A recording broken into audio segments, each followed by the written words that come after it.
النساء کے اندر ذکر فرمایا وَمَن يَقْتُلْ مُؤْمِنًا مُتَعَمِّدًا فَجَزَاؤُهُ جَهَنَّمُ۔ اس ایک آیت مبارکہ میں اللہ رب العزت نے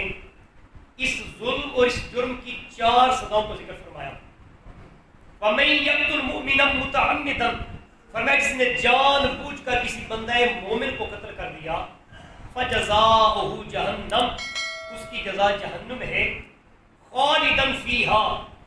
اور جس کو ایک بار جہنم میں دھکیل دیا گیا یہ جرم کرنے والا، خالداً فیہا، ہمیشہ ہمیشہ اسی کڑے میں رہے گا۔ اگلا ذکر فرمایا وَغَضِبَ اللَّهُ عَلَيْهِ وَلَعَنَهُ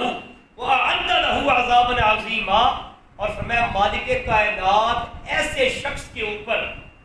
غضبناک بھی ہوتے ہیں، لعنت بھی فرماتے ہیں، اور فرمایا وَأَعَدَّ اللَّهُ